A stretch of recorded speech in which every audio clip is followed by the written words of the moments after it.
Tercera clase de química de repaso, primero de bachillerato. ¿Qué vamos a ver en esta clase? Temperatura y calor. ¿Por qué vamos a repasar estos conceptos? Estos conceptos fueron vistos en el curso de Ciencias Naturales a lo largo del octavo, noveno y décimo grado. De alguna manera se consideraron estas dos definiciones. Pero ha llegado el momento de marcar una diferencia entre ambas, porque las definiciones más elementales confunden el concepto real de cada una de ellas y por eso las vamos a repasar. Además, necesitaremos estar totalmente seguros de qué unidades vamos a emplear para cuantificar la temperatura. Para eso nos trazamos los siguientes objetivos: definir y explicar los términos de temperatura y calor. Y además, vamos a identificar las diferentes escalas de temperatura y sus unidades y reconocer el instrumento básico de medición de temperatura. Para ello iniciamos con la pregunta: ¿qué es temperatura? Y vemos en las imágenes dos termómetros. Todos conocemos los termómetros. Sabemos que son instrumentos que sirven para medir temperatura. Pero ¿qué es la temperatura realmente? Es un término que hace referencia al grado de desorden molecular interno, y fíjense que está en color diferente, de la materia. Es un término que hace referencia al grado de desorden molecular interno de la materia, en sus diferentes estados de agregación, bien sean sólido, líquido o gaseoso, es decir, está relacionada con la energía interna del mismo. Mientras mayor es la energía interna, más grande será la temperatura. Estamos hablando de lo siguiente: aunque todavía estos conceptos no son propios de lo que nosotros vamos a ver en el primer año de bachillerato, es necesario que recordemos algo que vimos en Ciencias Naturales. Todos los sistemas materiales están constituidos por partículas pequeñas. La más pequeña se conoce como átomo, pero el conjunto de los átomos forma las moléculas de las sustancias que nosotros conocemos. Podemos imaginar las moléculas de las sustancias como pequeñas entidades que se agrupan entre sí para formar una sustancia.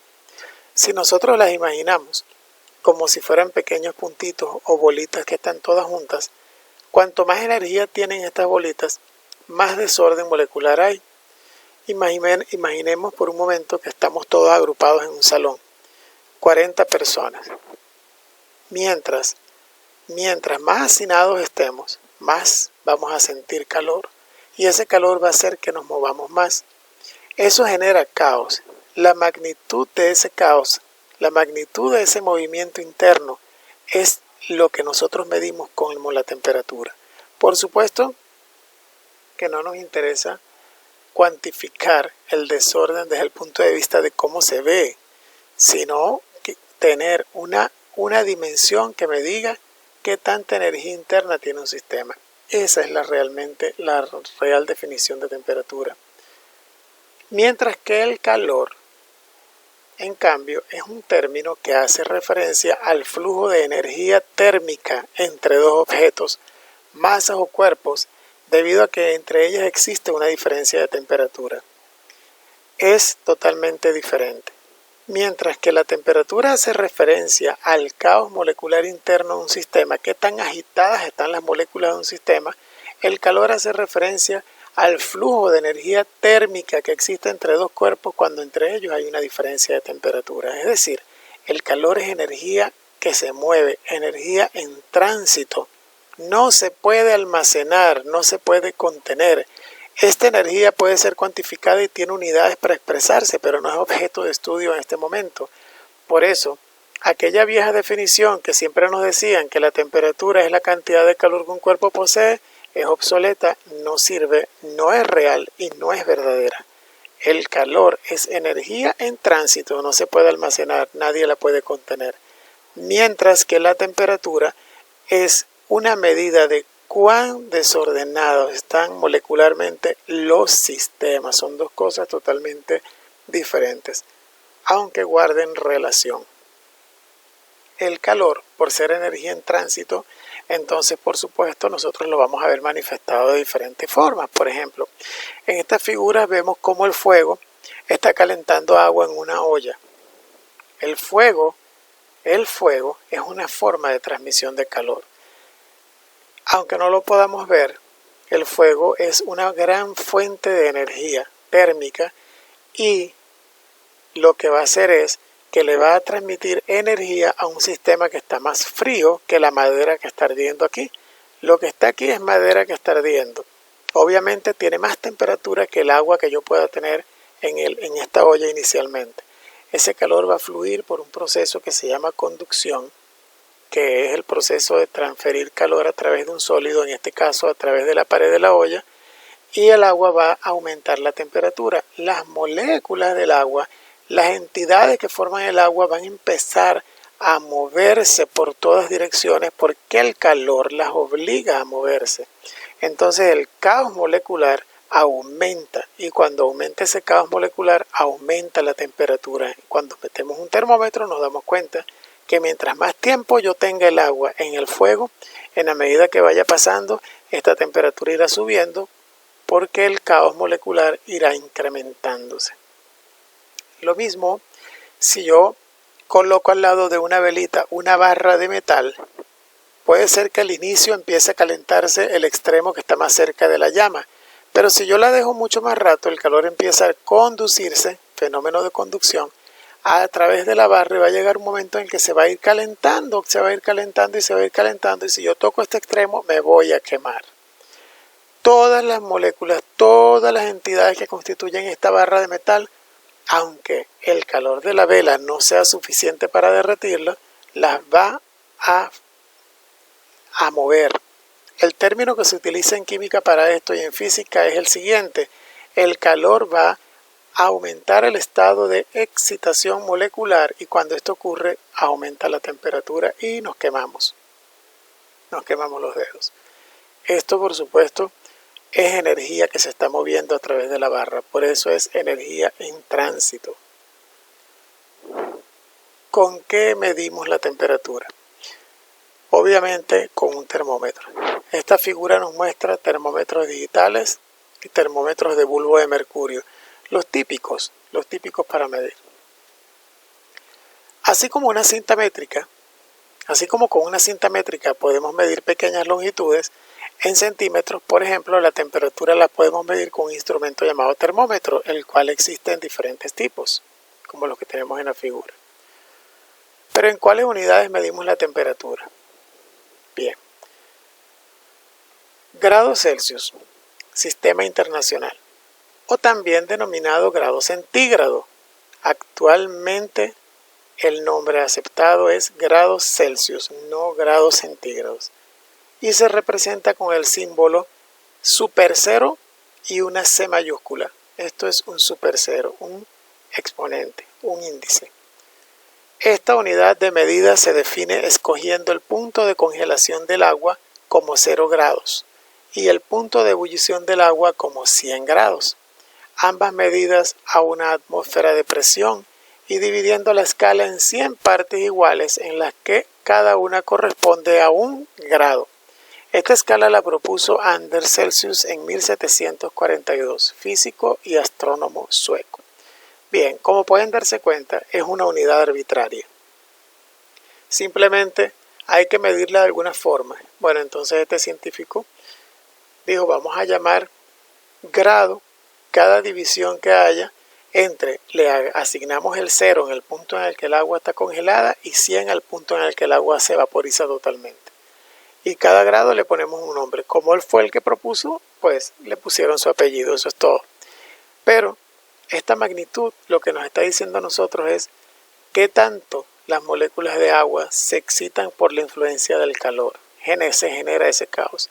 Y de alguna manera este es el patrón con el que medimos la temperatura de cualquier sistema. Entonces ya sabemos nosotros que 0 grados corresponde a la temperatura en la cual el agua está como hielo. Y 100 grados corresponde a la temperatura a la cual el agua se vaporiza totalmente. Esto es una escala relativa.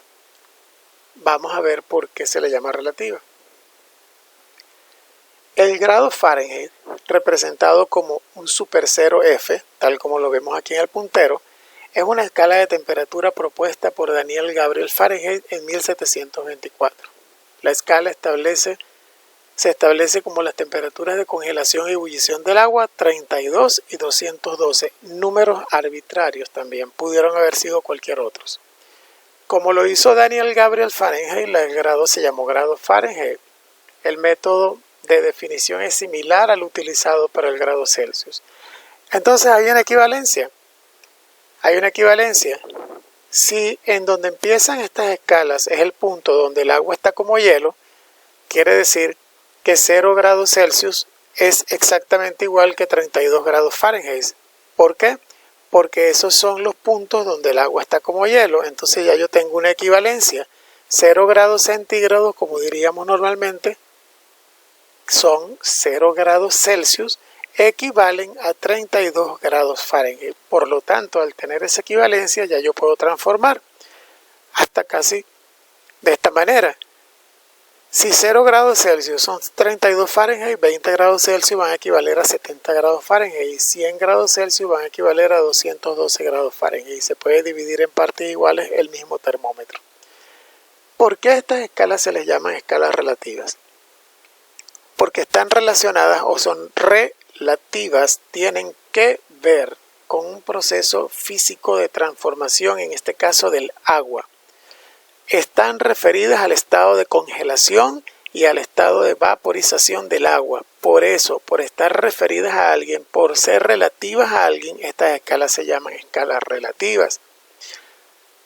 Las escalas de medición de temperaturas mostradas anteriormente se llaman relativas porque se comparan con un proceso físico-químico establecido que siempre se produce a la misma temperatura.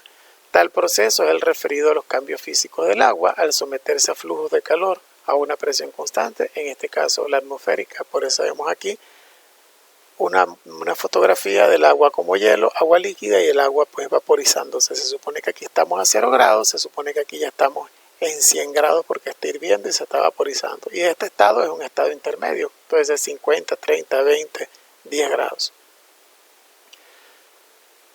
Pero hay una escala absoluta. La pregunta es, ¿existirá un cero absoluto de temperatura? Porque el 0 grados Celsius asignado al agua congelada no necesariamente implica que las partículas que conforman el agua estén realmente quietecitas, aunque pareciera para nosotros que así sea. Escuchemos lo que dice este texto.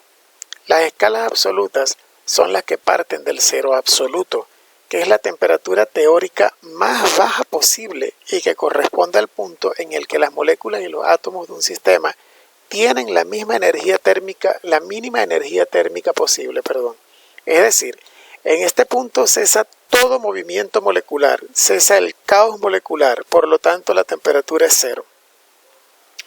Esta figurita que yo coloqué aquí me llama la atención. Fíjense en algo. Es un gran cubo de hielo que tiene átomos atrapados. De este lado hay una princesa como la de Frozen que dice, let it go, rey hielo. Es imposible, está hablando Spanglish. Habla inglés y habla español, pero lo que está diciendo es, déjalo ir, rey hielo. Es imposible. Y él le dice, ¿y si pedimos ayuda a Sub-Zero? Esto lo que quiere decir es lo siguiente.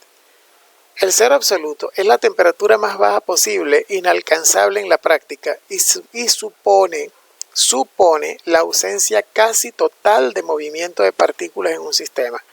Dicho sistema no se detiene del todo porque incluso en el cero absoluto siempre hay una energía residual llamada energía del punto cero. Expliquemos esto.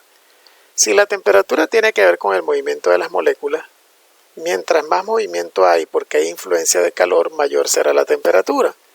Quiere decir que un cero absoluto de temperatura, un verdadero cero absoluto de temperatura significa que no hay el más mínimo movimiento de las moléculas en un sistema, lo cual no es real en la práctica, porque aún los átomos en el estado cristalino más perfecto tienen energía vibracional y esa energía es residual. Por lo tanto, llegar al cero absoluto implicaría el no movimiento, el movimiento totalmente desaparecido de las moléculas y eso jamás va a ocurrir. Sin embargo, este cero absoluto se ha definido como menos 273.15 grados Celsius. Menos 273.15 grados Celsius. Esta escala la definió Lord Kelvin. Kelvin unidad básica de temperatura en el sistema internacional, se representa por la letra K mayúscula sin ningún super cero, no se le pone ninguna bolita al lado y no lleva ningún símbolo, dice aquí. Fue creada por William Thomson sobre la base de grados Celsius, estableciendo así el punto cero en el cero absoluto menos 273.15 grados Celsius y conservando la misma dimensión para los grados. Esta fue establecida en el Sistema Internacional de Unidades en 1954. 0 grados Kelvin equivalen a menos 273 grados Celsius. La explicación de por qué el 0 Kelvin son menos 273 grados Celsius implica una explicación termodinámica que no corresponde a este curso estudiarla y que necesitaríamos una preparación más grande para comprenderla. Ahora lo único que nos interesa a nosotros es entender que existe un cero absoluto teórico en el que las moléculas no se moverían y cuya temperatura en unidades de grados Celsius equivale a menos 273. Es prácticamente inalcanzable, pero sí se llega a temperaturas cercanas a esta cuando queremos, por ejemplo, volver un gas líquido, los procesos de licuefacción. Deben haber visto en muchas películas que el nitrógeno líquido es uno de los sistemas más utilizados en enfriamiento. Cuando el nitrógeno líquido pasa a la atmósfera se sublima rápidamente y por donde pase o por donde haya nitrógeno líquido todo se congelará de inmediato. Quizás todos vieron la película del Hombre Araña, la que protagonizó Andrew Garfield, en la que sale el lagarto. El nitrógeno líquido es lo que el Hombre Araña le lanza con la manguera para quebrarlo. Todo lo que alcance esa temperatura es susceptible a ser partido en muchos pedacitos. Esos son experimentos ya realizados y probados. Es interesante entender los sistemas que funcionan a estas temperaturas. Eso lo estudia una rama de la tecnología que se llama la criogenia, y los procesos en los cuales los gases se licúan y alcanzan estas temperaturas tan bajas se llaman procesos criogénicos. La química estudia esto. ¿Cómo funciona el termómetro de mercurio? Este es el instrumento más común para medir temperatura en grados Celsius. Los hay de muchos tipos, pero quizás los más habituales sean o hayan sido los que contienen un líquido en su interior que se dilata o se contrae o se expande, como queramos decir, con los cambios de temperatura. Este líquido puede ser mercurio, alcohol coloreado, etc. El mercurio es este tipo de termómetro que se encuentra en un bulbo reflejante, como este que vemos acá, y generalmente de color blanco brillante, con lo que se evita la absorción de la radiación del ambiente. Está precisamente de esa manera para no tomar energía del ambiente. Es decir, este termómetro toma la temperatura real del aire sin que la medición de ésta se vea afectada por cualquier objeto del entorno que irradie calor hacia el ambiente. Un termómetro puesto en un sistema donde este bulbo no esté tocando nada más que el aire debe mantener la temperatura ambiental real que existe en ese momento. Y si lo introducimos en nuestra boca y tenemos fiebre, pues marcará más de 37.8 grados Celsius. Y allí pues deberíamos visitar al médico. Bien, que sea de provecho esta clase.